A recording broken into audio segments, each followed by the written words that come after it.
우리가 오전에는 대하설교 시편 45편의 말씀을 통해서 순결서약이라는 제목으로 하나님의 말씀을 선포했습니다. 하나님 앞에서, 가정에서 우리의 순결서약을 지키고 있는지요? 가정에서는 육신의 순결과 교회에서는 영혼의 순결, 신앙의 순결 지키는 것, 이 두 가지가 우리의 영육 간의 하나님 앞에서의 순결서약이다라는 것을 자녀들에게도 가르쳐 주시기를 바랍니다.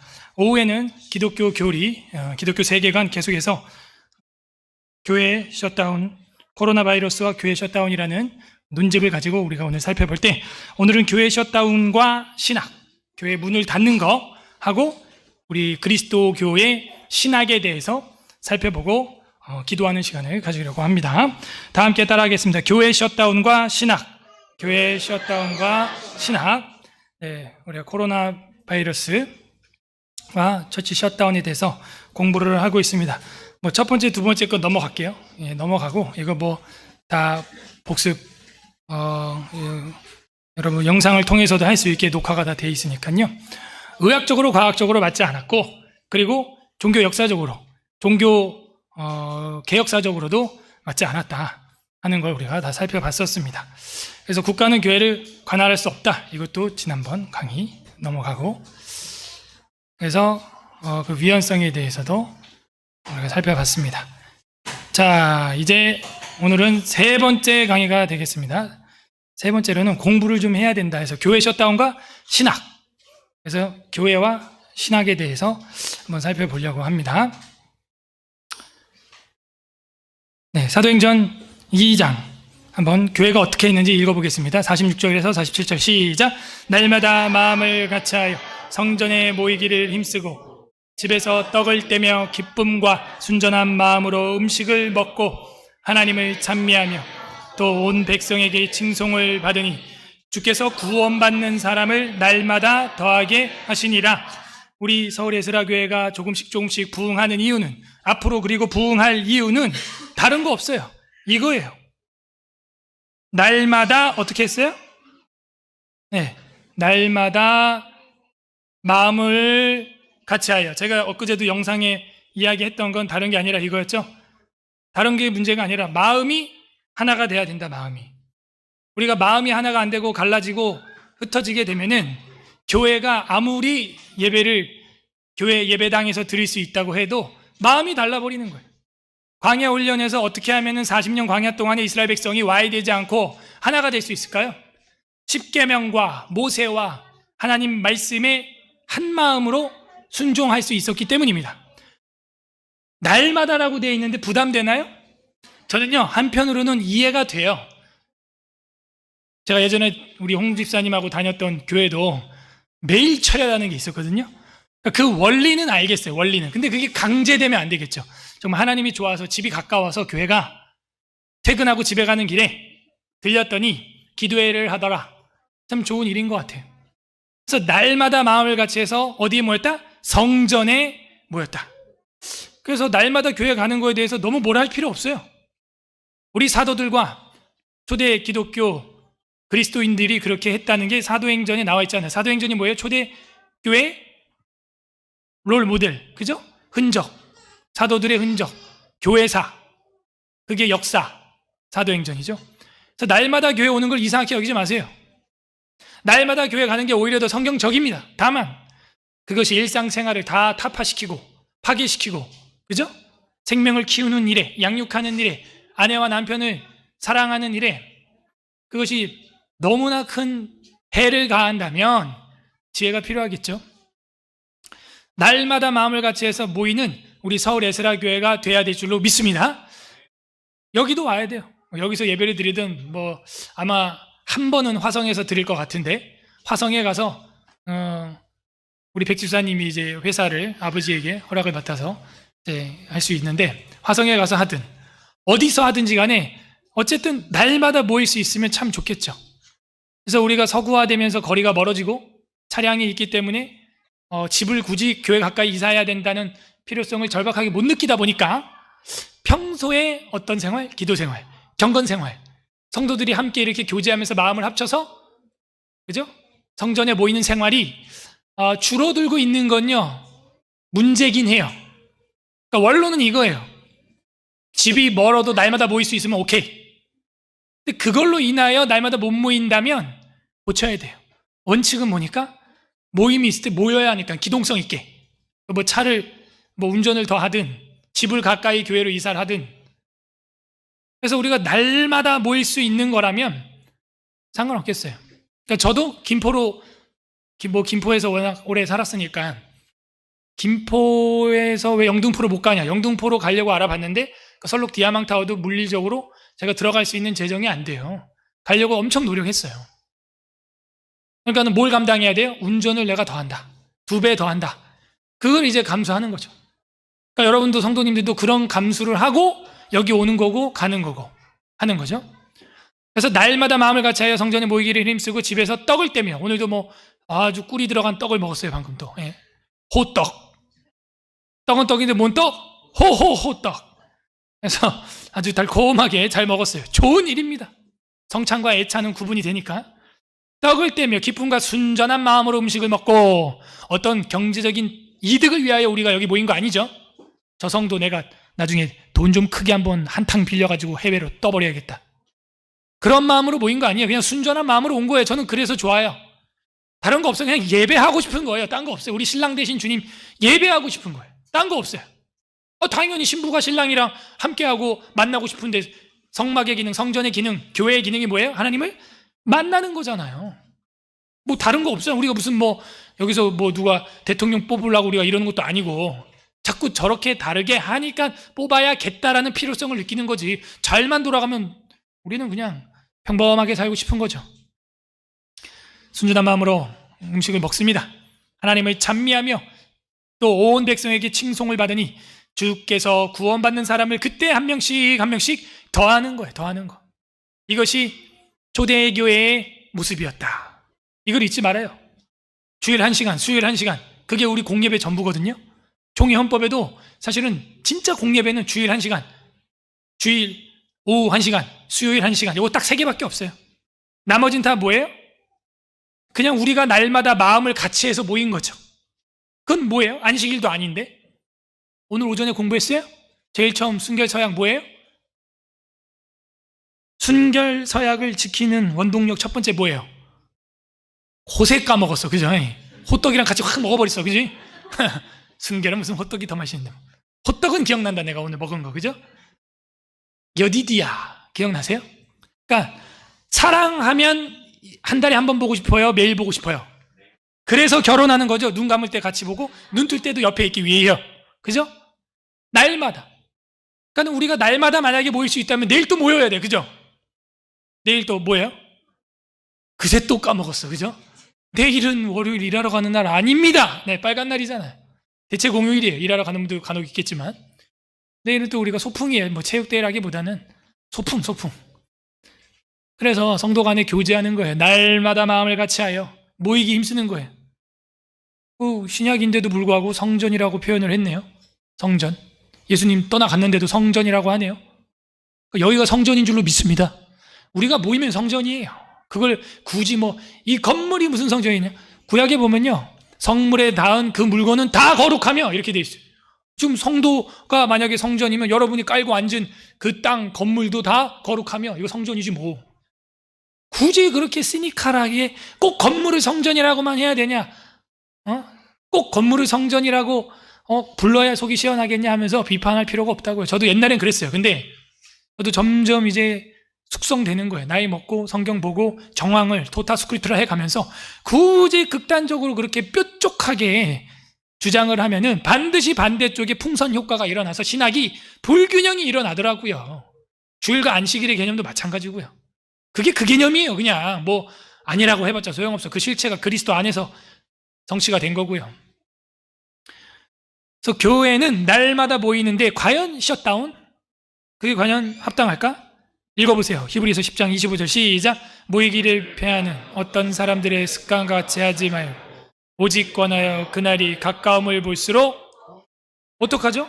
마태, 마가, 누가, 요한복음 지나서 사도행전에서 아까 날마다 모였다 그랬는데 사도행전보다 더 뒤에 있는 히브리서에 보니까 모이기를 패하는 어떤 사람들의 습관, 그러니까 우리의 습관은 뭐예요? 예수님의 습관은 뭐였어요? 누가복음에 보면 예수님이 누가복음에는 가장 많이 어떤 모양으로 등장하냐? 습관을 조차 기도하는 모양으로 많이 등장하는 게 누가복음의 신학이에요. 그러면은 누가복음에는 예수님의 습관을 뭐로 그리고 있어요? 기도. 내 집은 뭐 하는 집이래요? 만민이 기도하는 집이에요. 그래서 우리가 성경 읽고 설교 듣고 다짐 기도하는 이유는 그거예요. 사실 그 다짐 기도가 저는 솔직히 짧다고 생각합니다. 최소한 10분에서 한 20분은 돼야 된다고 생각해요. 모이기를 패하는 어떤 사람들의 습관과 같이 하지 말아라. 습관은 뭐냐? 반복되면 그게 습관이 돼요. 그리고 그게 습관이 계속 쌓이면 어떻게 돼요? 네, 내 인생이 되는 거예요. 결국에는 맨날 핸드폰만 보고 게임만 보고 유튜브만 보고 그거 자꾸 습관되면 뭔지 알아요? 우리 인생은 10년이 유튜브 시청자로 전락하고 마는 거예요. 그 시간 다 합치면. 맞아요? 어떤 사람이 맨날 TV 보는 것과 아니면은 등산에 미쳐서 날마다 등산만 간다. 성경도 안 보고. 날마다 모이기를 힘쓰는 성도가 아니라 날마다 등산을 간다. 예? 날마다 낚시에 미쳐가지고 낚시에 간다. 아이스박스에 그냥 자기 차 트렁크에 세팅이 항상 돼 있고 24시간 언제든지 부르면 간다. 그러면 그게 습관이 돼요. 습관이 아니더라고요. 제가 낚시에 완전 빠진 사람들 보면 그 습관이 아니야. 그냥 인생이야, 인생. 물론 낚시를 전업으로 하는 업자라면 다른 이야기가 되겠죠. 그래서 제가 말하는 것은 모이기를 패하고 날마다 성전에 모일 수 없으면서 날마다 다른 것에 내가 하고 있다면 그거를 종교개혁자들은 뭐라 그러냐? 우상이다 하는 거, 우상. 그죠? 내가 날마다 하나님의 일을 할 수 없고 날마다 성전에는 모이기 힘들며 모이기를 패하는 거는 습관처럼 하면서 다른 일에는 날마다 내 몸을 헌신할 수 있다면 게임에, 그죠?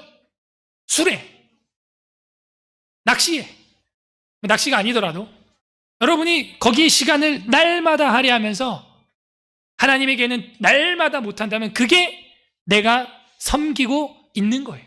내가 섬기는 주예요. 주, 로드, 퀴리우스. 그러므로 히브리서는 단호하게 얘기합니다.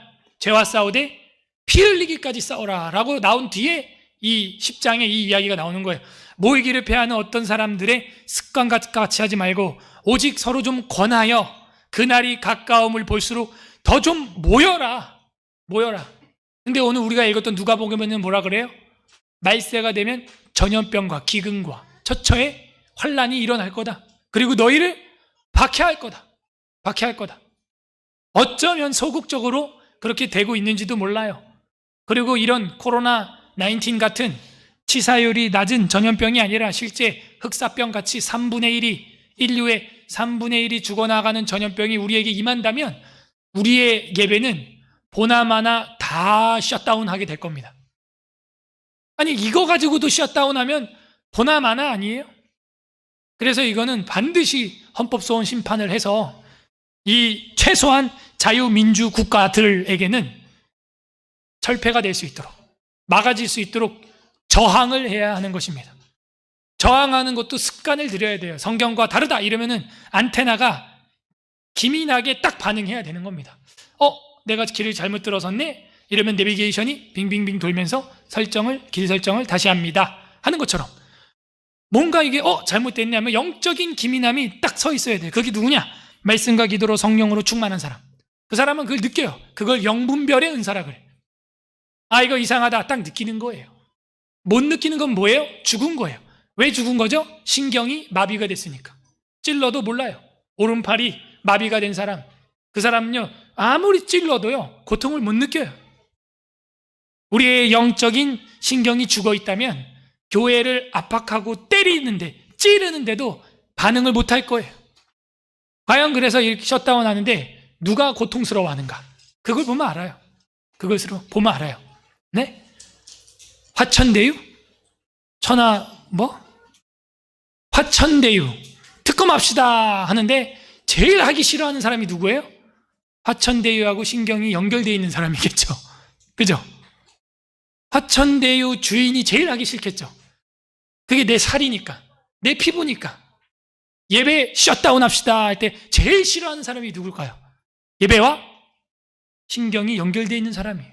그거 셧다운하면 나 죽는 거야. 나 죽는 거예요. 그래서 예배 셧다운하면 제일 싫어하는 거예요. 여러분과 연결되어 있는 게 있다면 그게 여러분이 살아있다는 증거예요.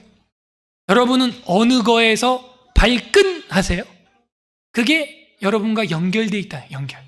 신경이, 영혼이, 마음이 거기 연결되어 있는 거예요. 근데 그걸 끊으라고 할 때 여러분은 발끈하는 거죠. 교회를 끊으라고 할 때 발끈하는 사람이 누구예요? 교회와 한 몸으로 연결되어 있는 거예요. 교회는 예수 그리스도의 뭐예요? 몸이에요. 몸이에요. 아멘. 그러므로 우리는 교회 셧다운을 어떻게 봐야 되느냐? 교회와 국가에 있어서 우리는 세속권세와 교황권에 대해서 구분을 해야 한다. 옛날에는 이제 교황권이라고 이제 교회와 국가, 교황과 황제, 황제와 교황, 황제와 교황. 우리가 교회와 국가에 대해서 이미 정리를 했죠.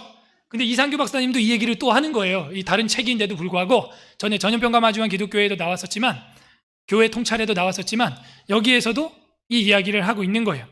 첫 번째, 교회와 국가의 통합론으로 살아가야 되냐? 여러분, 국가 간이 투철해야 됩니다. 대한민국을 교회와 국가의 통합체로 끌고 가길 원합니까? 그러면 어떻게 돼요? 크리스텐덤이 돼요. 크리스텐덤이 되면 어떻게 되느냐? 혼합이 일어납니다. 혼합이 일어나면 어떻게 돼요? 종교의 영역이 세속화로 전념되는 거예요. 그래서 타락합니다.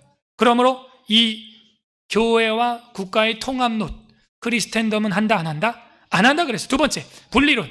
교회와 국가를 완전히 신경을 따로 두는 거죠. 신경 자체를 안 써요. 관심 자체를 안 가져요. 그러면 나라가 어떻게 돼요? 또 타락한다, 부패한다. 왜요? 견제가 안 되기 때문에. 그죠? 무관심이 일어나요. 종교가 국가에, 국가가 종교에 무관심이 일어나요. 종교인들이 타 국가인들로부터 박해를 당하고 억압을 당하면 국가가 보호해주고 군사를 주둔해주고 해야 되는데 뭐 이거 저 종교인들 뭐 매 맞는 게 나랑 무슨 상관이 있냐. 국가가 이렇게 방관하게 되면 이런 엄청난 박해에 기독교인들, 경건한 사람을 지켜줄 수가 없는 거예요. 그러므로 분리론, 재침례파라고 하는데 재세례파 사람들이 주장했던 것도 역시 우리는 따라가지 않아요. 세 번째, 교황지상주의라고 합니다. 교황 황제주의라고도 하죠. 종교의 지도자가 지상주의, 종교의 지도자가 세상도 통치하는 거죠. 이거는 뭐예요? 교황이 국가를 어떻게 보냐? 국가에 속해 있다고 보는 거예요. 아니, 국가가 교회에 속해 있다고 보는 거예요. 교황이, 국가는 교회에 속해 있는 거지. 그게 아니야. 별거 아니야. 그렇게 되면 어떻게 돼요? 교황이 세상 것도 통치하고 정치하게 되는데 바르게 될까요? 안 돼요. 왜? 저는 전임 목사죠. 목사는 경제, 복지, 군사 전문가예요? 아니에요? 아니에요. 그렇기 때문에 제대로 국가를 운영할 수가 없고 반드시 문제가 생깁니다. 네 번째, 국가지상주의는 뭐냐면은 교회가 국가에 속해 있는 일부분으로 또 보는 거죠. 반대로. 그러면은 어떤 일이 일어나냐? 황제 교황주의가 되는 거예요. 에라스티안주의라고 하는데 에라스티안들이 이 국가론을 지지했어요. 따라갔어요. 그래서 에라스티안주의라고도 해요. 국가지상주의. 그러니까 황제가 종교까지도 다스리는 거죠. 어떻게 될까요? 당연히 문제가 생기죠. 황제가 소위 쉬운 말로 지금 대선 후보들 나오고 있죠. 그 사람들 전공이 뭐예요? 여러분 딱 보니까 그 사람들 전공이 뭔 것 같아요? 대부분 법학, 정치, 뭐 대체로 그런 쪽이에요. 그 사람들이 종교를 알까요? 신학을 할까요? 신학을 알까요? 예? 물론 그 중에 신학을 한 후보가 있죠. 황교안 그 후보는 신학도 했죠. 근데 목사는 아니에요. 또 장로예요. 장로. 그러니까 또 완전 전문도 아니에요. 사실은. 그래서 비전문가라는 거예요. 대통령은 뭐에 대해서?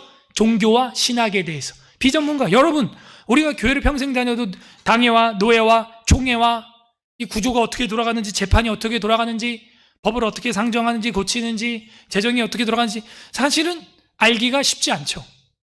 성경을 어떻게 해석해야 되는지, 성경을 어떻게 설교하고 어떻게 하는 게 해석법인지, 교회의 표지가 무엇인지, 이런 것들을요 일반 교인들이 성경책만 보고 알아내기란 무지하게 어렵습니다. 그런데 하물며 세상에 경제학을 하고 법학을 했던 사람이 종교까지 자기가 통치하겠다? 미스가 나는 거예요. 문제가 생기는 거예요. 지금 그게 한국교회입니다. 그죠? 그게 지금 한국이에요. 대통령이 종교를 전공했어요? 신학을 전공했어요? 안 했어요. 근데 교회에 대해서 어떻게 해라 저렇게 해라 이런 말을 법으로 만들어 놓으니까 어떻게 돼요? 문제가 터지는 거예요. 정확하잖아. 지금 우리 대한민국은 4번을 하고 있는 거예요. 4번. 원래 4번이 아닌데 4번 아닙니다. 헌법적으로는. 근데 뭐 하고 있어요? 4번을 하고 있어요. 그러니까 지금 황제 교황주의예요. 대통령이 종교까지도 지금 건드리고 있는 거죠. 여러분, 여기서 국민들이 봉기가 일어나야 돼요. 투쟁이 일어나야 돼요. 왜? 신경이 끊어지는 일이니까. 발끈해야 되는데 한번 탁 잘라보니까요 뭐라 그런 줄 알아요? 교회가? 감사합니다. 알아서 다 듣게요. 그러니까 대통령이, 정부가 하나 더 잘라. 탁, 모임도 하지 마. 소모임도. 그럼 감사합니다. 이웃을 위해서 잘라주셔서. 이거 봐라. 하나 더 잘라. 탁, 수련회도 하지 마. 아이고 감사합니다.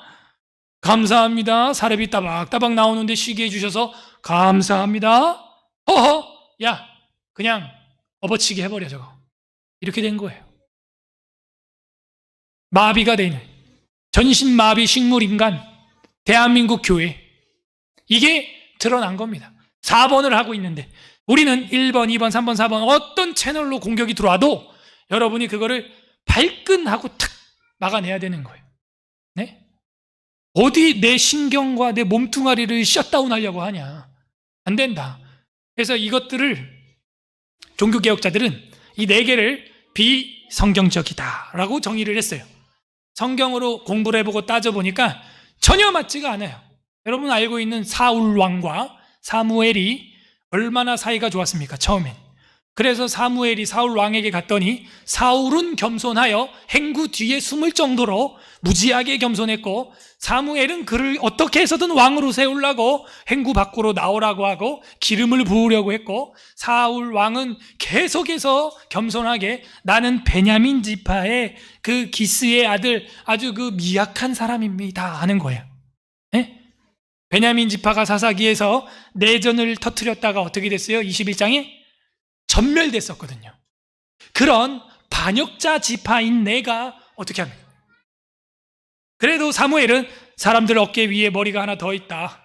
네? 사람들 어깨까지, 사람들 머리가 그 사람 어깨까지밖에 안 간다. 그리고 암몬 족속과 전쟁을 한번 대비전을 시켜보니까 잘한다. 그래서 아주 잘 지냈는데 사울이 권력의 맛을 보니까 황제 교황주의로 빠지는 거예요. 전쟁을 앞두고 제사를 드려야 되는데 그 제사의 번제를 누가 드려요? 원래 누가 드려야 돼요? 사울이에요? 사무엘이에요? 그거예요. 그게 법이고 성경이에요. 사무엘이 드려야 되는데 늦게 온다고. 목사님 왜 이렇게 늦게 와? 내가 할게. 내가 성찬할게. 그거 안 되는 거예요. 전에는 어떤 교육자는 제가 성찬을 줘야, 이게 성찬위원도 제가 줘야 이렇게 떼는 거예요. 장로님이나 부목사님도. 근데 그거 모르니까 내가 받은 다음에 주면 자기가 떼야 되는데 자기가 이거 들고 다니니까 들고 다니면서 먹더라고. 그러면 안 되는 거예요. 그건 모르는 거죠. 왜냐하면 우리 교단에서 담임 목회자, 위임 목회자 말고는 성찬에 댈 수가 없어요, 손을. 그래서 제가 장로님도 떼주고 부목사님도 떼주는 거예요. 떼어주는 겁니다. 그런 의미가 있어요. 모르니까. 그런데 어디 사울왕이 번제단에 불을 지피고 제사를 드리고 전쟁의 기념물을 지가 뒷마당에다가 아각에 그 뭐예요? 전리품 그걸 갖다가 훔쳐놓은 거예요. 아간처럼. 그러니 바로 사무엘이 와서 뭐라 그럽니까? 당신의 나라는 이제 끝났어. 하나님께서는 다른 사람을 세울 것이요. 그게 한 번도 아니었어요. 13장하고 15장 2번이나 나왔어요. 알아들어야 되는데 이 사울 왕이 미치니까요. 브레이크가 없어요. 브레이크가. 이게 그냥 꽝 하고 사고가 터져야 끝날 것 같아요. 대한민국이 지금 그런 상태입니다. 그죠? 지금 그런 부동산 비리나 이런 게 터지는 게 뭐예요? 그동안 만성화되었다 하는 거예요. 만성화. 그러니까 이제 빵 터져야 정신 차리는 민족. 그 대한민국이에요. 그래서 비성경적이라고 하여 종교개혁자들은 정교 분리의 원칙, 정치와 종교는 분리된다라는 거예요. 이거는 이번의 분리론하고 다른 겁니다. 이거는 두 왕국론에 기반하고 있어요. 두 왕국론이 뭐냐면은 루터와 칼빈과 베자와 이런 사람들이 주장했던 왕국론인데, 잘 들어요. 하나님의 오른손에는 어떤 왕국을 들고 있게 해요? 오른손. 하나님의 오른손에는 어떤 왕국을 들고 있게 해요? 오전에 설교 들었어요? 교회죠. 뭐 이거 답 다 알려주고 참. 그러면 하나님이 왼손에는 뭘 들고 있게 해요? 어떤 왕국을 통치하게 해요? 어떤 왕국을 통치하게 해요? 국가, 세속. 다 같이 기지개 한번 켜세요. 시작. 두 손으로. 자, 오른쪽으로 한번 돌려. 왼쪽으로도. 하면서 생각하세요. 오른쪽은 어느 나라? 왼쪽은? 그게 루터와 종교개혁자들이 정의한 거예요. 두 왕국론을 물으면 여러분 그렇게 하면 돼요. 그런데 루터는 처음에 실수했어요. 뭘 실수했냐면 루터의 두 왕국론이 잘못된 것은 처음에는 이거를 2번으로 봤어요. 오케이? 2번으로 봤다고요. 그런데 자기가 엄청나게 어려움을 겪습니다. 그것 때문에. 어디로? 국가로부터. 지금 우리 한국교회처럼. 엄청나게 어려움을 겪고 나서 바뀌어요. 루터가. 분리론이 아니구나 이게. 내가 틀렸구나 이걸 깨달아요. 그래서 이후에 나왔던 종교개혁자들의 이론과 같은 정교분리의 원칙으로 들어가는데, 이거는 뭐냐? 둘 다 하나님 거다라는 거예요. 교회의 통치, 하나님의 왕국, 그 다음에 세상, 국가의 통치, 세상의 치안 문제, 복지 문제, 경제 문제, 이런 것도 다 하나님의 손 안에 있다는 것이죠. 아셨어요? 그러므로 하나님의 통치에서 위배되지 않는 악법으로, 위배되지 않는 법으로 통치해 나가야 됩니다. 위배되는 악법으로 통치할 수 없다 하는 것이죠. 그게 정교분리의 원칙이다 하는 겁니다. 이게 종교개혁자들이고, 여러분이 종교개혁자들의 후손 개신교도들, 프로테스탄트라면은 이 5번을 따라가야 되는 거예요. 첫 번째, 그들의 정리를 하면, 주장이 길지만 정리하면, 국가는 하나님이 제정하신 기관, 선한 기관으로서 치안과 질서를 유지하라. 경찰, 군인. 여러분 북한 여기 가까운데 여기 이렇게 샬로몬으로 넘어가면 북한이 한강 건너로 보여요. 거기가 그냥 막 쳐들어와 봐. 우리 이거 없는 거예요. 군인들이 참 10월 1일이 국군의 날이었어요. 그죠? 인지도 모르고 지나가잖아. 물론 뭐 현충일이 있으니까 통합해버린 그런 건 알겠지만, 원래 10월 1일도 뭐였어요? 빨간 날이었거든요. 근데 그게 없어지고. 그럼 국군들이 뭐 하고 있어요? 목숨을 걸어서. 요즘 뭐 위문 편지도 안 하고, 그죠? 그런 제도도 다 문화가 없어지고 있는 것 같아. 그러니까 이 국가 안보에 대해서 점점 생각이 많이 뭐라 그럴까요? 풀어지고 있지 않냐? 저는 그런 생각을 하게 돼요. 국군의 날이었거든요. 그래서 그 국군들이 없었으면 우리 대한민국의 치안과 질서가 유지가 안 되고, 그러면 북한이 내려와서 공산당이 과학적 사회주의라고 하는 그들이 내려오면 어떻게 돼요? 우리는 그 사회주의 앞에 예배고 뭐고 아무것도 안 돼. 제가 얘기했지만 제 친구가 베트남에서 가구 사업 한다고 그랬잖아요. 그래서 우리 부교육자들도 한번 갔다 왔는데, 베트남을, 그 친구가 3개월 동안 지금 아파트 밖을 못 나가고 있대요. 3개월. 이런 거 안 놀래면 뭐 놀래요, 여러분? 3개월 동안 현관 밖을 못 나간다고. 현관 밖을, 아파트 현관 밖을 못 나가요. 미치겠다고 해가지고, 그 복도는 괜찮아요. 아파트 건물 현관 밖을 못 나가는 거예요. 공동 현관. 그러니까는 지하로 엘리베이터 타고 내려가가지고 자기 오토바이 타고 막 빙빙 도는 거를 찍어가지고 SNS에 올리더라고. 어떻게 말을 잘 듣는지 이 공산주의 후손들, 이 사회주의자들이 나가지 말라 그러면 안 나간대요. 얘는 미치겠는 거야. 사업도 해야 되고 일도 해야 되고 하는데 3개월을 못 나가는 거야. 3개월. 와. 근데 저항하는 사람이 있다 없다? 하나도 없다는 거예요. 그래서 미치겠다는 거예요. 그러니까 저한테 그래요. 한국 정도면 천국인 줄 알고 감사하래. 저보고 우린 이것도 깝깝해 죽겠는데. 그러니까 그리스도인의 자유라고 하는 것은 엄청난 자유예요, 사실은. 세 번째, 참된 종교와 종교 생활을 보장해라. 봐봐요. 종교와 종교 생활이에요. 종교의 자유라고 하는 건 두 가지입니다. 종교와 종교 생활입니다. 그러므로 종교는 신앙이고 종교 생활은 종교 활동을 말하고 있어요. 그러므로 종교의 자유란 두 가지죠. 내적 자유와 외적 자유를 다 보장해야 하는 것이죠. 그래서 존 칼빈은 이렇게 정의했어요. 다 같이 읽어보세요. 시민정부 시작. 시민정부는 예배를 보호하며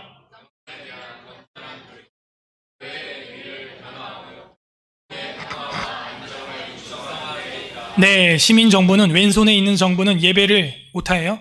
예배를 지원하고 보호하며 경건에 대한 건전한 교리와 교회의 권위를 변호하고 공공의 평화와 안정을 육성하는 데 그 정부의 역할이 있다. 정부의 역할은 거기에 있다. 그래서 국가는 경제와 보건과 치안을 담당하지만 종교를 담당하지 않는다. 맞죠? 지금 당장만 봐도 우리나라에 종교과가 있어요? 종교부가 있어요? 여성부는 있어. 뭐 남성부도 없는데. 종교부가 있어요? 없잖아요. 종교부를 만들면 될까요? 안 될까요? 우리나라는. 돼요? 안 돼요? 그거 하면요, 그 사람은 대한민국에서 완전 그냥 쫓아냅니다. 추방시켜야 돼요. 왜? 헌법이 그렇게 말하고 있어요. 종교국을 만들지 말라는 거예요. 종교부를 만들지 말라는 거예요. 국교는 인정되지 않으면 제 헌법 20조 딱 이렇게 돼 있단 말이에요. 그래서 종교부라는 것 자체가 없고 종교 전문가가 공무원 중에 없어요. 종교부서 공무원이 우리나라에 있어요? 없어요. 지금 우리 교회 점검 나오는 걔네들은요, 전공이 문화체육관광부예요. 아셨어요? 문화체육관광부 내에 문화예술팀 주무관이에요, 그냥. 종교? 교회? 아무것도 몰라요. 진짜. 그런 애들이 무슨 뭘 만들고 제재를 하고 점검, 뭔 점검, 뭐 알아야 점검을 하죠. 안 되는 거예요. 국가는 종교의 비전문가다 하는 겁니다. 전문성이 없어요. 그런데 어떻게 교회를 통제하려고 감히 칼을 빼냐 하는 거죠. 스스로 찌르게 될 거예요. 사울왕처럼. 사울이 그래서 스스로 칼을 뺐다가 마지막 자기 배에다가 겨냥을 하고 엎어진 겁니다. 그게 사울왕의 결론이에요. 헤롯, 신약성경의 헤롯이 설교를 얼마나 잘했든지 사도행전에 보게 되면 11장에 그 말이 신의 말과 같았대. 신의 말과. 오늘 45편 1절에 나왔던 것처럼 내 마음속에 좋은 말이 막 끌어넘쳐 해가지고 막 웅변을 촥 했으면 하나님께 영광 돌려야 되는데 이 헤롯 왕이 내가 신이다 한 거예요. 그러다 어떻게 죽었어요? 벌레 먹어 죽었어요. 기생충이 내장을 파먹어서 죽었나 봐요. 위장이 빵꾸 나서 죽었나 봐요. 기생충이 12지장으로 촌충이 들어가서 뇌로 들어가서 죽었나 봐요. 미쳤나 봐요. 왜 자꾸 국가는 종교의 비전문성이면서 관여하려고 건방지게 교만하게 사울왕처럼, 신약에는 헤롯왕처럼 행동하냐. 그래서 이 네모 박스에 있는 게 간단한 요약이면서 핵심 답인 겁니다. 정교분리 언제부터 그러면 시작됐는가? 1533년, 1603년도에 엘리자베스 여왕이 정교도들을 박해하기 위하여서 로만 가톨릭의 교리를 강압했습니다. 정교도들은 로마 가톨릭의 예배 예전이 미신적이고 성경적이지 않다고 해서 거부했어요. 그 잔재를 개혁하자고 이야기를 했더니 그 개혁을 탄압하게 되었습니다.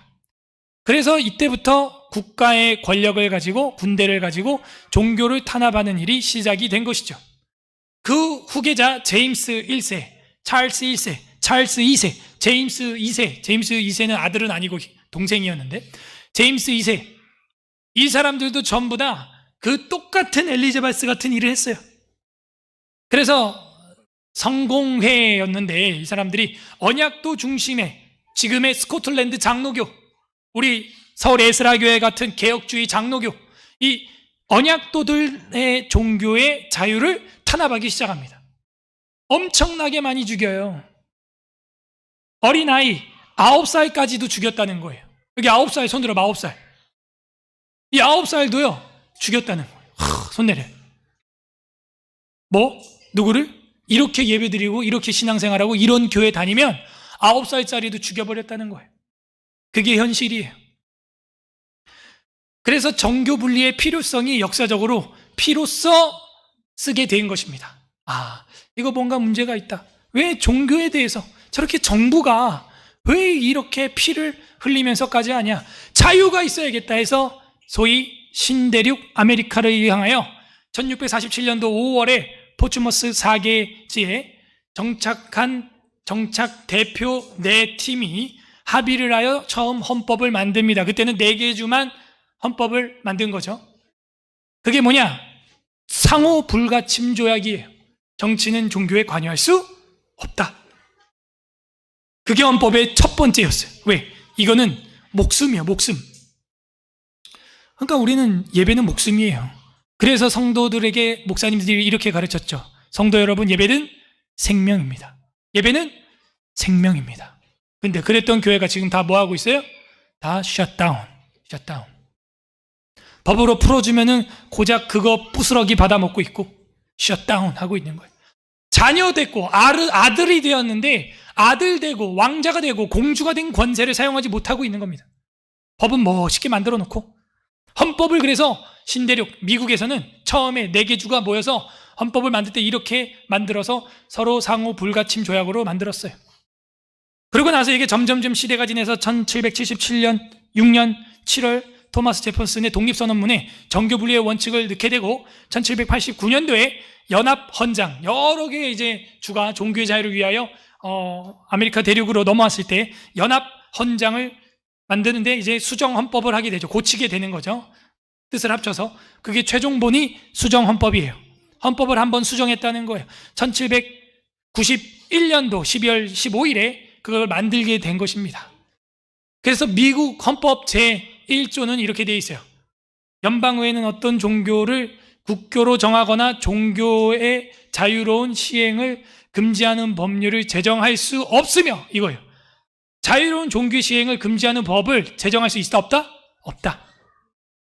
근데 우리나라는 감염 예방법 법으로 제정했죠. 이게 망조가 날 일이라는 거예요. 왜 법으로 제정하냐고요. 이 미 수정헌법 1조를 가지고 온 게 한국 헌법 20조예요. 국교는 인정하지 않으며 정치는 종교에 관여하지 않는다. 예배를 회방하는 자는 얼마 이하의 징역, 얼마의 벌금을 맞는다. 다 있어요. 근데 이거 누가 어긴 거예요? 정치인들이 어긴 거예요. 그래서 질본부하고 지금 정부를 고소할 수밖에 없는 겁니다. 총리를 고소할 수밖에 없었던 것입니다. 금지하는 법률로 제정할 수 없어요. 자유로운 종교, 자유로운 예배, 이거를 금지하는 법률을 제정할 수가 없으며, 언론, 출판의 자유를 제한하거나, 잘 봐요. 언론이 뭐예요? 기독교 방송. 출판이 뭐예요? 이것부터가 벌써 출판이에요. 출판. 이것부터가 출판이에요. 이런 걸 막을 수가 없어요. 우리가 무슨 일을 해도 그게 법이에요. 척추와 같은 건데, 출판의 자유를 제한하거나 국민들의 평화적으로 집회할 권리, 얼마나 평화적이에요. 지금 이 집회가, 오늘 이 집회가 얼마나 평화적이에요. 여기 누가 누구를 욕하고 누가 누구에게 돌을 던지고 화염병을 던지고 몽둥이를 휘두르는 일이 있어요? 없어요. 이렇게 평화로운 집회를 왜 억압하는 거예요? 예? 지금 보니까 정광훈 목사님네는 저거 하고 있더라고요. 광화문 걷기 대회 해가지고 성도들이 나가서 죽어라 걸어. 지금 막 경찰들이요 거의 한 100m 간격으로 계속 물어봐요. 어디 가세요? 어디 가세요? 그냥 걷는 거예요. 네. 그냥 걷는 거예요. 어떻게 세상이 이렇게 된 거예요? 내가 어디로 가는지 통행의 자유가 있음에도 불구하고 북한처럼 어디로 가는지 보고를 해야 되는 거예요. 경찰들이 그걸 막 붙잡고 물어요. 어디 가세요? 저 그냥 걸어가는 거예요. 그냥 열려있는 길 쪽으로, 그냥 열린 길 쪽으로, 막혀있는 데는 안 가고 펜스로 막은 데는 안 가고 그냥 열린 데로 가는 거예요. 죽어라 걸어 다니고 있는 거예요. 죽어라. 왜 집회할 권리를 방해하냐 이거예요. 그래서 이동욱 경기도의사협회 회장님이 계속 이거를 서울행정법원, 저랑 똑같은 서울행정법원에 이거를 냈더니 10명까지 허락해 줬어요. 마음에 안 든다. 계속 했어요. 최소 300명 해줘야 된다. 왜? 그래서 법원이, 판사가 왜 회장님 굳이 300명이어야 한다고 원고는 그렇게 주장합니까? 그래서 이동욱 회장님 뭐라 그러냐, 비행기 타고 제주도 놀러 가는데 300석인데 만석이었다. 최소한 우리가 놀러 가는 것보다는 더 많이 모일 수 있어야 되지 않겠냐 해서 300석이라고 했다는 거예요.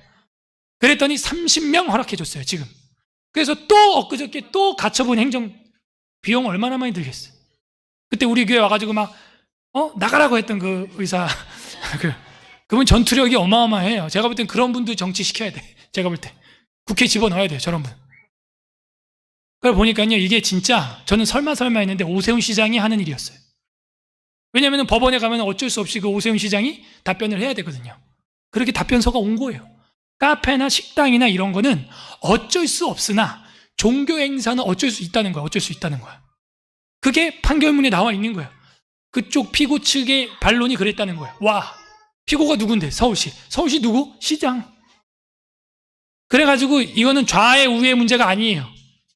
하나님을 두려워하는 자냐 아니냐, 이거의 문제인 거예요. 오 시장이 고발한 국민의 시민의 숫자가 10,000건이 넘었어요. 그래서 그 집회 그것 때문에. 그래서 그 이동우 회장님이 아주 열불이 나가지고 지금 저거 안 된다는 거예요. 오세훈 안 된다는 거예요. 저번에 우리가 몰표를 한번 줬었는데 아닌 거예요. 시켜보니까 아닌 거예요. 아니면 어떻게? 투표로 내려내야죠. 네, 내려놔야죠. 왜 집회할, 모일 수 있는 권리와 불만을 시정을 정부에 청원할 권리를 제한하는 법률을 제정하냐 이거예요. 우리가 불만 있는 거는요, 언제든지 이야기할 수 있어야 돼요. 공무원들한테. 근데 이제 반대가 됐어요. 공무원들이 정치적 중립을 깨고 오히려 와가지고 불만을 막 토로합니다. 왜 뭐 저거 꼭 이렇게 모여야 되냐, 꼭 예배란 이런 것이냐. 자기들이 신학 전문가도 아니면서 지금 신학 전문가들은 이게 예배가 아니라고 말하고 있거든요. 카메라만 보고 있는 게 예배가 아니라고 말하고 있는데, 모여야 된다고 말하고 있는데 왜 자기들은 공무원이면서 종교회의를 관여하려고 하냐 이거예요. 이런 것들을 법률로 제정하는 것은 자유민주국가에서는 있을 수 없다는 것입니다. 있을 수 없다. 그러므로 국가와 교회에 대해서 우리는 1, 2, 3, 4번도 아니고 성경적인 5번 두 왕국론의 안에서의 정교분리. 아셨어요? 두 왕국 안에 따라서요. 두 왕국 안에서 정교분리. 그거예요. 그러면 그 두 왕국 다 누구 손에 있는 거예요? 그렇게 되는 거예요. 분리는 분리지만 몸은 하나님. 아셨죠? 그래서 2번으로 빠지면 안 돼. 2번으로 빠지면 안 돼. 2번으로 빠지면 안 돼. 1번으로 또 잘못 또 가면 안 돼. 1번으로 또 잘못 가면 안 돼요. 그러니까 이게 쉬운 게 아니다. 2000년 기독교사에서 핏값을 내고 우리가 공부하게 된 것입니다. 자, 마지막으로 신학. 교회 셧다운에 대해서는 불합리하다 받고, 그러면 종교의 자유란 무엇인가? 두 가지라고 아까 얘기했습니다. 신앙의 자유, 따라하세요. 신앙의 자유, 종교 행위의 자유. 그런데 지금 대한민국 법원에서는, 질본부에서는 뭐라 그러는 거예요? 이거를 인정 안 하는 거예요. 우리는 신앙의 자유 막은 적 없다. 너 마음속으로 예수님 믿으려면 믿고, 불교 믿으려면 믿고, 이슬람 믿으려면 믿으라는 거예요. 마음으로. 그래도 감옥 안 간다는 거예요. 당연하죠. 여기가 북한이에요. 그거 믿었다고 감옥 가게? 우리는 신앙의 자유라고 하는 것은 믿음의 자유와 행위의 자유가 포함되어 있다. 마태복음 22장 21절 읽어봅니다. 시작. 이르되 가이사의 것이니이다. 이에 이르시되 그런즉 가이사의 것은 가이사에게, 하나님의 것은 하나님께 바치라 하니라. 그거예요. 그래서 우리가 바치는 행위가 여기 있죠. 행위가. 내게 있는 모든 것을 모여서 예배드리고 그 은혜에 감격해서 헌금을 넣고 싶은 거예요. 그 행위가 있는. 이 헌금의 행위가 뭐예요? 사실은 어쩌면은 예수님이 죽은 값이죠. 원래 여기 양 잡고 소 잡고 비둘기 잡고 죽여서 피 흘려서 원래는 제사장이 제사 드렸어야 했어요. 그게 이제 우리한테는 자유가 됐죠. 그리고 그 값을 감사하는 마음으로 11조를 드리고 의와 인과 신도 같이 진심으로, 겉모양뿐만 아니라 같이 하라는, 같이. 예수님이 11조를 폐지한 적 없어요. 11조를 하는데 마음의 진정한 신앙을 가지고 하라는 거예요. 그 행위가 신앙에 기반한 행위가 돼야 된다는 거예요. 반대로 신앙만 있어도 안 된다는 거예요. 야고보 성경에 보면은 뭐라 그래요? 야고보서에서 너의 그 믿음을 너 무엇으로 보여주겠냐? 아브라함은 아들 이삭을 죽이는 그 행위로 믿음을 보였다. 너의 믿음을 보여봐라 한번. 어쩌면 우리가 여기 온 것은 믿음의 힘인 줄로 믿습니다. 자동차의 엔진과 그 자동차 마력이 좋아서 우리가 여기 운전해 온 게 아니에요. 내 마음에 믿음의 엔진이 있기 때문에 여기 올 수 있었던 거예요. 그 하나님께 감사할 뿐인 거예요. 그래서 가이사의 것은 가이사에게, 하나님의 것은 하나님에게 드리는 그 행위. 그 행위는 여기 많아요. 이거 말고도 집회의 자유, 예배의 자유, 종교 행사의 자유, 종교 교육의 자유, 종교 출판의 자유, 종교 소모임의 자유. 예? 이거 말고도 뭐 종교 선교의 자유, 선교의 자유가 있으면 뭐도 있어요? 종교 이동의 자유. 모든 게 다 여기 포함되어 있는 거예요.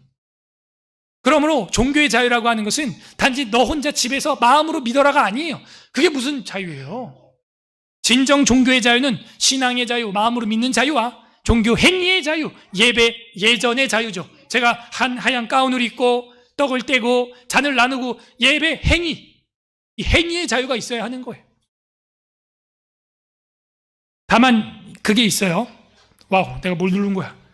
다만 그게 있어요. 예배, 행위의 자유가 있는데 그 행위에 만약에 질병이나 전염병 때문에 더러움이 있고 좀 보건에 안 좋다라면 국가는 어떻게 해야 되냐? 그거를 그냥 협조를 구하면 되는 거예요. 협조를. 담임 목사님, 이렇게 좀 안 좋은데 이거는 어떻게 하려 그래요? 알았다. 우리 당에서 한번 이 질병에 관해서 연구를 좀 하고 그 다음에 성경적으로 전염병 확진자를 어떻게 하는지 보고 우리도 조치를 취하겠다. 자, 했죠. 그죠? 그래서 그렇게 해가지고 당회가 알아서 자치가 되게 하는 거예요. 영국은 지금 그렇게 하고 있단 말입니다. 미국도 지금 그렇게 하고 있잖아요. 근데 그거를 굳이 자기들이 법으로 제정하여 자치가 아니라 통치를 하려고 하냐 이거예요. 잘못된 거죠. 마지막입니다. 이거만 하고 끝납니다. 그래서 결론적으로 마지막에 이 챕터에서 나오는 게 뭐냐? 국가론, 그 다음에 정교분리의 원칙, 종교의 자유, 마지막으로 나오는 게 저항권 사상이에요. 따라하세요. 저항권 사상.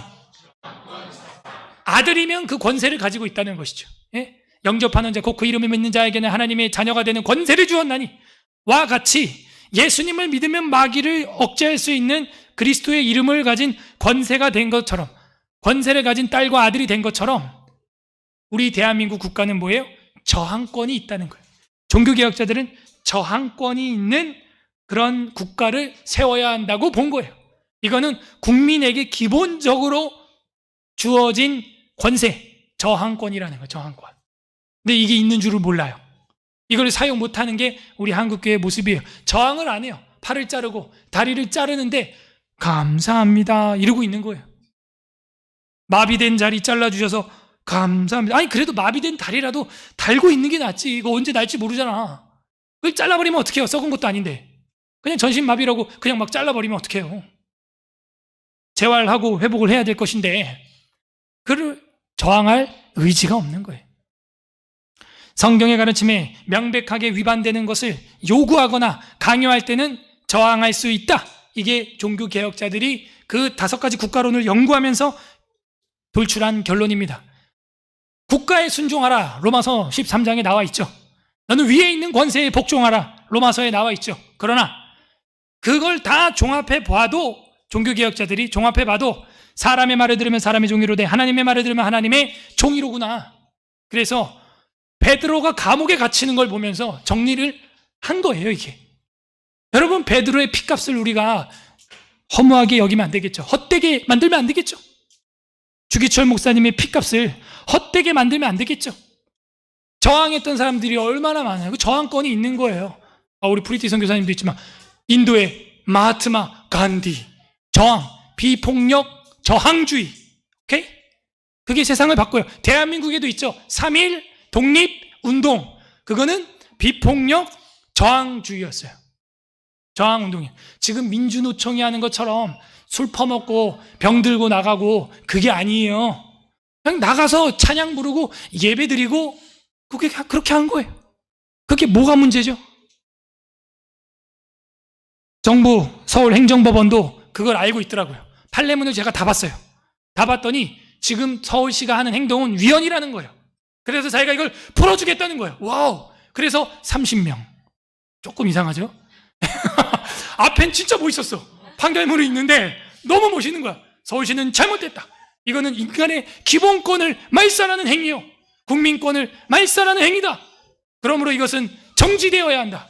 그래서 내가 30명 모일 수 있게 해줄게. 이게 용두삼이라. 저희도 그랬잖아요. 똑같죠? 그죠? 예배의 자유를 방해하는 건 이거는 기본권을, 자유권을 제한하는 것이다. 우리 판례문이 그 있었잖아요. 그러니까 허락해 줄게 19명. 이게 뭐야? 계속 싸워야 돼. 저항해야 돼. 성경의 가르침에 명백하게 위반되는 것을 요구하거나 강요할 때는 저항할 수 있는 의지가 심장에서 두근두근 엔진이 부릉부릉 움직이는 우리 아들, 딸들이 뭐예요? 그리스도의 좋은 군사예요. 그게 군사예요. 내 아들, 딸이 군사가 됐는지 안 됐냐? 그걸 보면 알아요. 적군이 공격을 해올 때 얘가 그냥 가만히 있으면 같은 적군일 수도 있고, 저항을 하면 국군인 거예요. 저항을 하면 아군인 거예요. 그걸 보세요. 우리는 우리 아들, 딸들을 그런 저항할 수 있는 하늘나라 천국 국군으로 만들어야 될 줄로 믿습니다. 그러려면 우리가 먼저 선임된 하사관으로서, 장교로서 보여줘야 되는 거예요. 저항은 이렇게 하는 거다. 이렇게 하는 거다. 애들이 지금 다 보고 있다니까요, 이걸. 어쨌든 우리 목사님은 죽어도, 감옥을 가도 예배를 멈추지는 않는구나. 훗날 분명히 이게 법적으로 헌법위원 소송에서 이기게 될 겁니다. 이거는 절대 질 수가 없는 소송이에요. 근데 이게 오래 걸리죠. 그 2년, 3년 뒤에 우리가 부끄러운 사람이 되면 안 돼. 거기서 이제 이 종교 감염 예방법은 위헌이다. 이제 판결이 나오면 그동안 우리 한국교회는 뭐가 되는 거예요? 바보가 된 거예요. 저항권이 내 손에 들려 있는데 사용도 안 한 거예요. 사용도. 마치 핸드폰을 손에 들고 있으면서 내 핸드폰 어딨어? 라고 화를 내는 할머니와 같이 저항권을 손에 들고 있으면서 예배를 안 드린 한국교회는 회개하게 될 겁니다. 사도행전 5장 29절 읽어봅니다. 시작. 사람보다 하나님께 순종하는 것이 마땅하니라. 아멘. 그래서 위에 질서에 복종하고 순종하라라는 말이 있죠. 위에 권세를 위하여 기도하라라는 말도 있죠. 그러나 그 외에 토타 스쿠리투라로 볼 때 균형 잡힌 것은 바로 두 왕국 안에서의 정교분리 원칙이에요. 저항할 수 있어요. 이 저항권 사상을 좀 더 보면요, 루터는 하나님은 왼손 왕국인 세속권에 대한 복종의 의무를 강조했지만, 맞죠? 그러니까 강조했지만이 뭐예요? 저 강조했지만, 왼손으로 붙들고 있는 그 왕국의 세속권에 대한 복종을 강조해요. 복종. 그럼 뭐예요? 로마서 13장이죠. 위에 있는 권세에 순종하라라는 구절이 몇 구절 있어요. 했지만 무조건적인 복종을 가르치지 않았다. 역시 비텐베르크 성당 교수 같아요. 역시 교수다워요. 이 정도는 돼야죠. 한국교회 목사라면. 그냥 닫어 그러면 닫고, 벌금 이러면 닫고, 그러면 그건 목자도 학자도 아니에요. 지도자도 아니에요. 그동안 해왔던 건 리더도 아니었어요. 보스였어요. 보스. 리더는 앞장서서 나가는 거예요. 보스는 뒤에서 명령하는 거예요. 보스. 설계하는 거예요. 그래서 루터는 나중에 루터교에서, 루터파가 있잖아요. 우리나라에도 루터교가 있어요. 루터교에서 이렇게 해서 아우스부르크 신앙 고백서가 있는데, 우리 웨스턴미스터 신앙 고백서 있듯이 루터교는 아우스부르크 신앙 고백서를 중요시 여겨요. 그 16조에 보면은 이렇게 돼 있어요. 다 같이 읽어요. 시작. 사람에게 복종하기보다 하나님께.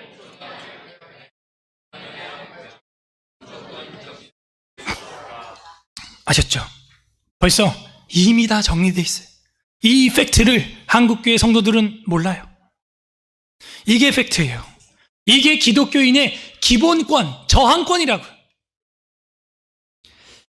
칼빈은 뭐라 그러냐? 기독교 강요 4권 20장 31항에서 32항에 읽어보세요. 권력자가, 시작.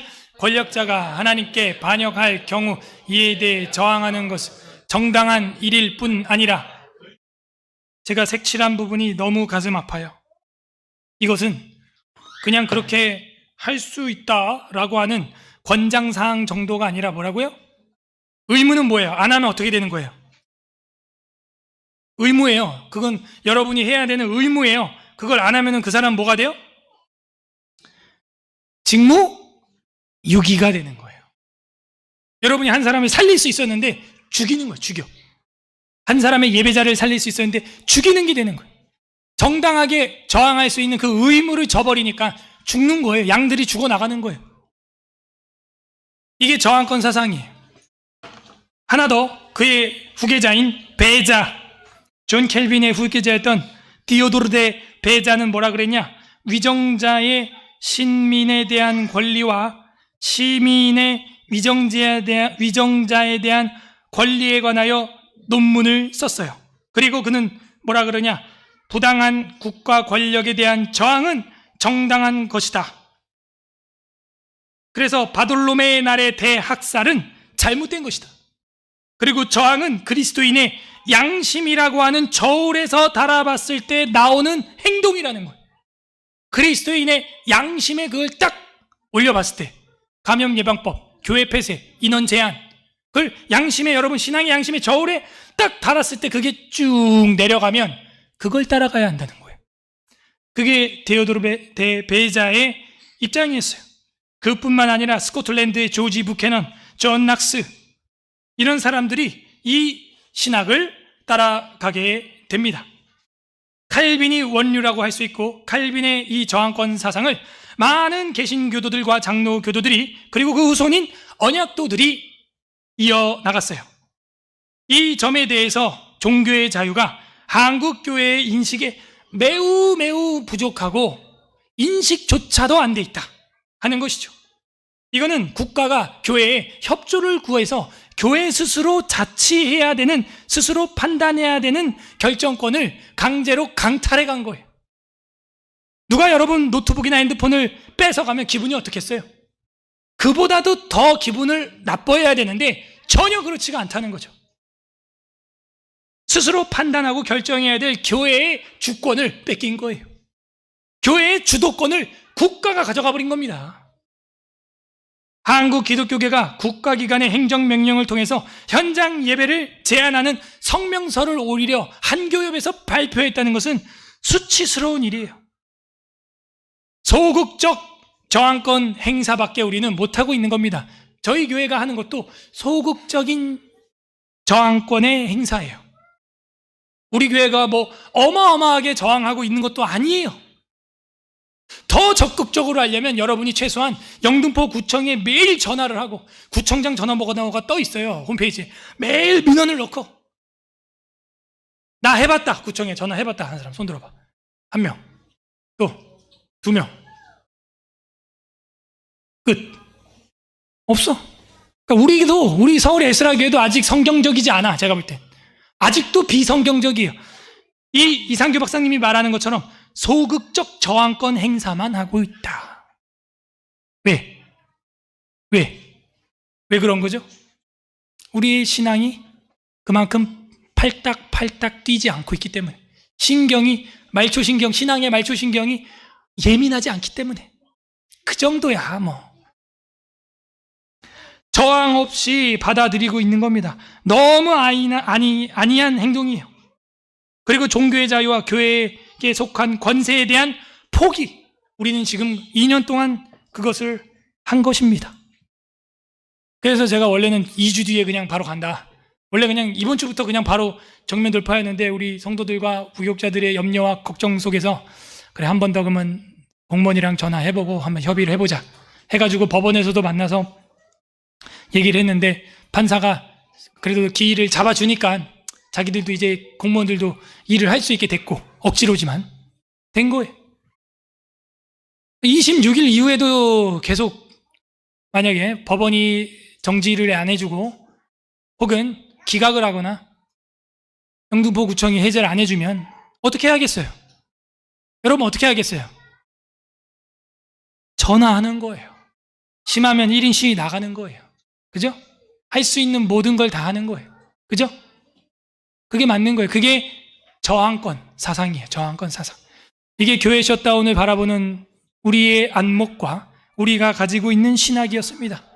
이런 비성경적인 국가론을 이제는 버리고 성경에서 말하고 있는 국가를 따라가야 됩니다.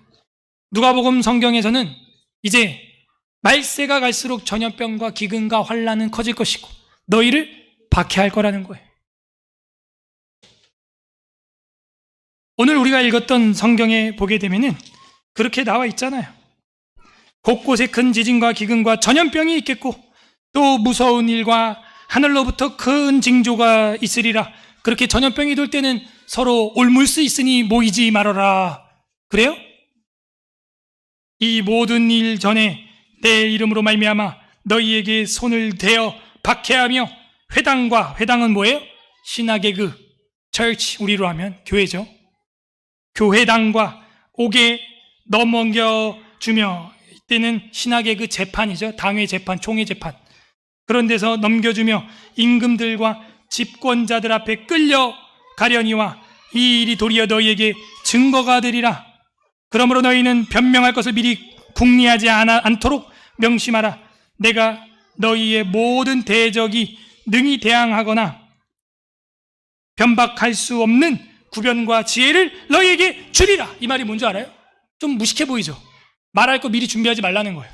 이게 뭐냐면은 늘 성령 충만하라는 거예요. 오늘 45편 1절에 나온 것처럼 내 마음이 왕을 보면, 신랑을 보면 내 마음에 좋은 말이 끌어넘쳐 그냥 줄줄 나오는 거예요. 그냥. 그래서 변명할 걸 미리 궁리하지 않아도 된다는 거예요. 구변과 지혜를 줄 것이다. 16절, 심지어 부모와 형제와 친척과 친구가 너희를 넘겨주어 너희 중에 몇 명을 죽여버릴 거다. 또 너희가 이 이름으로, 내 이름으로 말미암아 모든 사람에게 미움을 받을 것이나 너희 머리털 하나도 상하지 않으리라. 사드락과 메삭과 아벳느고처럼 너희의 인내로 너희 영혼을 얻으라. 뭘로? 인내로. 따라하세요. 인내. 우리는 지금 인내하고 있습니다. 이 인내를 통해서 우리는 영혼 구원을 받는 것입니다. 그게 성도의 뭐예요? 신학에서, 웨스트민스터 신학고백에서 성도의 견인, 참을 견, 참을 인이에요. 인내에서 여기 있는 겁니다. 인내 끝에 영광을 보는 서울 에스라교회 성도들 되기를 주님의 이름으로 간절히 소망합니다. 아멘. 우리 말씀을 생각하면서 다 같이 기도하겠습니다. 이 시간 기도할 때 하나님 아버지, 우리 대한민국 헌법 제20조, 미국 수정헌법 제1조, 이렇게 성경적인 법을 대한민국 헌법으로 세워주시니 감사와 찬양과 영광과 존귀를 올려드립니다. 감사 기도하시고, 두 번째, 그런데 우리한테 있는 이 저항권을 너무 소극적으로 사용하고 우리가 적극적으로 사용하지 못했던 비성경적인 우리의 행동들, 행정, 형태들, 행위들 회개합니다. 주님, 더 교회를 변호하고, 만약 이게 내 가족의 법적인 일이었다면 구청에 전화 안 했겠어요? 내 가족이 감옥 가는 일이라면 여러분이 1인 시위 안 하겠어요? 내 자식이 죽는 일이라면 세월호 그 유가족들처럼 안 하겠냐고요. 그렇게 하지 못했던 것, 저항권을 너무 소극적으로 우리가 가지고 있던 것들, 담임 목사한테 그냥 다 맡겼던 것들, 그것도 회개해야 돼요. 여러분 거예요. 이 교회는 여러분 거예요. 이 교회의 여러분은 몸이에요. 어떻게 몸 손가락이 아픈데 손가락만 아픕니까? 온몸이 아픈 거죠. 느끼죠? 회개해야 됩니다. 세 번째 기도할 것은, 하나님, 이제는 우리가 두 왕국론 안에서 정교분리 원칙을 제대로 공부하고 제대로 우리 아이들에게 가르쳐서 다음 세대 그리스도의 좋은 군사로 우리가 파견할 수 있도록 우리 다음 세대를 위하여 기도하도록 하겠습니다. 다 함께 기도합니다.